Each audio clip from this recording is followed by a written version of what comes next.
Hi guys, we're back. Day 11. Day 11. It is day 11 of the Black Women Losing Weight Challenge, Mindset Challenge. Um, this is Dale. And this is Tay. And we're the Jones sisters. Yes, we are. So today we're dealing with, she didn't want to put her glasses on, so I can't read the paper. Anywho, today says investigate your triggers, part 1. See? Okay. So, what makes us want to eat? Wow. That's a good question. Now, we have hinted or we have given some examples throughout these past 10 days as far as some of the things or one of the major things that is a trigger and we both agreed upon, which is and maybe weird for some people, but it's celebrations, right? When you're having a good time, you're feeling good, you're hanging out with friends, you're partying, or again, you're chilling, you're vibing, you're having a wonderful good time. It's a holiday season. Well, sometimes them good times lead to good food that lead to triggers that make you want to eat everything. How many of us have 4 plates during Thanksgiving or Christmas? Let's be real. Okay, so again, that's a trigger during holidays, during special occasions. Those are times I know for myself where I'm like, oh, I can eat whatever I want. Like that's always like in the back of my mind. Oh, it's a holiday, I can eat whatever I want. Pretty much, right? So I just gorge or I eat. I'll start again on Sunday. I get back to my eating plan on Sunday. I'll do it again. And then also too, I'll say this. A lot of times though, during holidays, I will do good. I could do I can do good for months. As long as there's no holidays involved in between those months. Or if it's a month with candy, holiday with candy, I'm really not that tempted. But as far as like holidays where you sit down and you, whether it's grilling, whether it's a gathering of people, that's when food becomes an issue as far as getting out of control or eating, overindulging. And those are the times that it's hardest for me to come back to myself or get back to the regimen that I've been on or that helped me 3-4 months prior to that holiday. So that's definitely a trigger because it gets me off track, and that's the times that it's most difficult to get back on track. But I can say normally leading up to Thanksgiving or Christmas, when we know we're going to have a big meal, we kind of cut back a lot on what we eat throughout that week because we know we're going to overindulge. So, I mean, we pretty much skip meals or eat real light dinners because we know that day is coming. And we're like, all right, we feel kind of justified and overindulging because we say, okay, well, we cut back leading up. But when you cut back that much. But then afterwards, that's when it becomes an issue because after the big dinner, then you have the big desserts, and then after the big desserts, you say, okay, after 2 or 3 days of eating Thanksgiving leftovers, you're like, all right, I don't want that anymore, so let's go out and eat. Or let's get a pizza, or let's get some Chinese food, or so instead of just going back into, all right, let's go ahead and make these sensible meals again. Just get out of hand. We just go on a roll. But I think what will help this time around is that because we are going to be working so hard to lose this weight and to maintain the healthy eating habits and drinking water and not eating until we're stuffed, but having a sensible meal, I think it'll be easier for us to snap back into our new lifestyle change because we won't want to have to work off too much more of the food or weight that we might gain over that holiday season. Yeah, no. Don't want to do that at all. Also, we talked about when we travel or when we go on vacation. You know, when you go somewhere, you want to taste the cuisine. You want to know what the food tastes like. We make a menu, like I said before. We make a menu based off of where we're going, and we say this is what we want to eat. Especially if we've been there before, or when we go back home to Pennsylvania, we know what we like there. Yeah. But when we're going other places, it's like, oh well, let's taste the seafood because they're known for their seafood, or But we do pretty good on, again, cutting back and having very sensible meals leading up to the time we go on vacation. And actually, as much as we talk about having our menus and eating a lot when we go away, we may eat 2 meals in a day every day we're away. And then if we're having a real chill day, we might have that continental breakfast at the hotel and then eat 1 meal, in the late evening. Yeah. So even then, I think we eat more sensibly then than we do when we're at home and we know, we go anywhere and we can go to restaurants and stuff and eat out. But those are triggers. I know being at work, if I'm not having a great day or if the day just feels so long, I have a chocolate drawer at my job where I have Tootsie Rolls and many chocolate snacks. And it's not even just for me. It's for other employees because they know I have it. So they're always like, oh, what do you have in your drawer? You have something sweet? What do you have the snack on? So once my chocolate drawer run out, I think I may have a few pieces in there. I'm not going to lie and say I won't because that helps me get through my day. Anybody who works with kids or deals with kids on a regular basis know sometimes you need a break. You might need a Snickers or something. Kit Kat. You said break. So I'm going to try to have gum and peppermints. Add that to my drawer instead of as much chocolate, but I will keep a few pieces in there.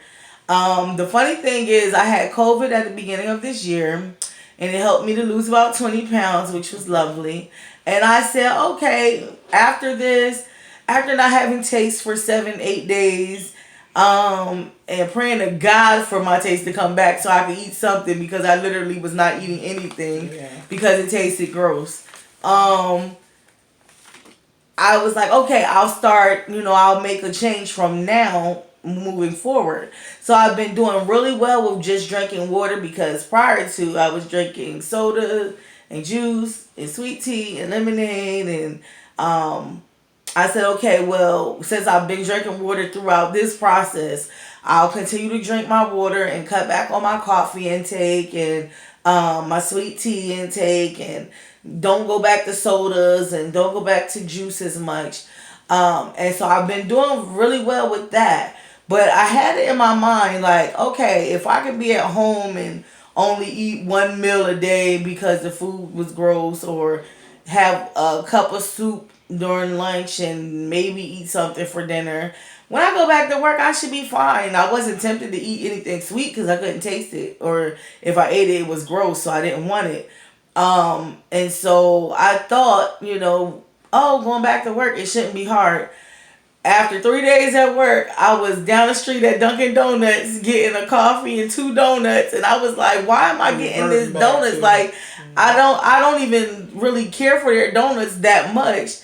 But it was just something to take my mind off of what I was dealing with at work. Like, you have to find ways to deal with things.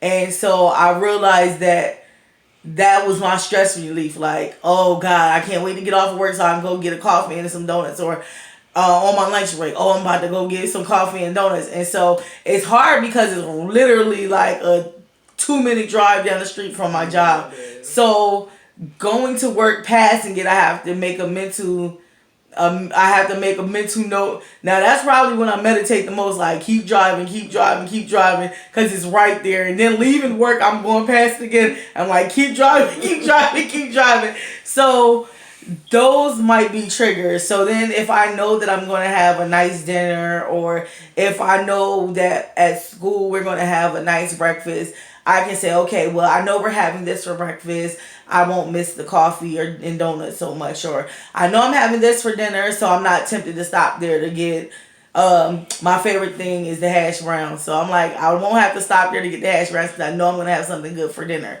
So also just having like that routine, that old routine of stopping at the same places, and literally they know my old order when I pull up. Like they're like large sweet tea and 2 orders of hash browns, and I'm like, no, not today. Gonna have a water, or they'll say you want 2 glazed donuts and an extra large coffee, and they know how I like my coffee. So it's funny because that was my old routine. That was what I did. At least 3 days a week I stopped and got that for breakfast, or coming on my lunch break. It was close. I didn't have to drive far, so I would get hash browns and a sweet tea for lunch to hold me over.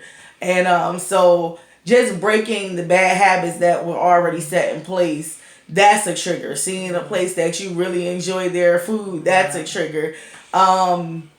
That's true. Going to the Smoothie King and the barbecue pit is right next to it, and you smelling that food, and that's a trigger because smells. Yes, smells are triggers. We all know. You might not even be hungry, and you go somewhere, you like something smells so good. What is that smell? And so that's definitely a trigger. And even if you don't buy it when you're out, you still will go home searching for, like, I remember I smelled this. And you're like, well, how can I make this, or how can I replicate what I was smelling, or try to figure it out. Anyway, it's to me, smell is a trigger. You smell something good, you want to eat it, or that could just be me. I don't care. I smell something good, I want to at least try it. I want to. So that to me, smells, and that there's nothing I can do about a smell. I can't cut off my nose. I can't make my nose stop smelling. I don't want to. So that means that I have to, there are some things that I have to change, and there are some things that I'm going to have to resist and be more disciplined about. And that's okay. Because that's what changing old or bad eating habits or habits in general, and trying to do more positive, or create more positive habits for yourself or for myself. So we just want to talk about some triggers. Maybe you find something that you didn't think about was a trigger for you. Because at first I thought it was silly. I was like, when I smell stuff, then I had to think about it. No, that's serious.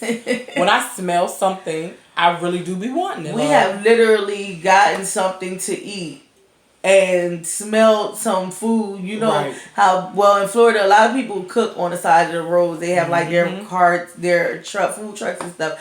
And we have literally been driving by and smelled somebody making something, and we stop and we're like, oh, we're just going to get a sample. Right. So we'll get something to share just because we smelled it and it smelled good. And then we taste them, we like, we could have did without it. Or other times we end up putting our other food away, and we're like, that we eat that for dinner, and we just end up getting their food. So, there are a lot of things that trigger people, and different people have different triggers. Right. Again, when I'm sad, which is not very often, or if I don't know, I don't have many down moments in my life, but I normally don't eat when I have those moments. If I'm sick, I really don't eat too much. It's more so in my happy, upbeat moments when I'm celebrating or excited. And then again in those moments where you're just stressed out and you're like, oh, I need something sweet, because that's normally where my mind goes. I need something sweet. And it doesn't have to be a donut. It can be anything. Like I said, I have my candy drawer, so it can be anything. I'm like trying to make changes to what I take in when I'm feeling kind of stressed, or when I'm like, oh God, please let this day get by. I'll just get some more water. I'm like, let me drink this water and cool off. Look, this tastes like chocolate milk. But that's funny because I said the same thing earlier when we were going over the questions, and I said, when I'm stressed, I won't eat full meal. I will skip a whole day of meals, but I will eat the crap out of some sweets. It could be a cake, it could be cookies, it could be some little Jolly Ranchers. But if I'm stressed, that's normally when I turn to sugar. Mm-hmm. Like I want and sugar. Like your body craves it. Yes, it does. So, again, so those are some triggers. It's good to know your triggers so that you can start doing things about it and so that you can start addressing them. Find out what your triggers are. Notate them. Write them down. Be mindful of them so that you, too, can start making more positive choices and decisions regarding whatever it is the triggers are. We hope that you enjoyed this video. Like, share, comment, subscribe. And we'll be back tomorrow night. Yes, we will. Before we have a break for over the weekend. Ooh, Thank you for watching. Come back again. Bye. Deuces. Peace.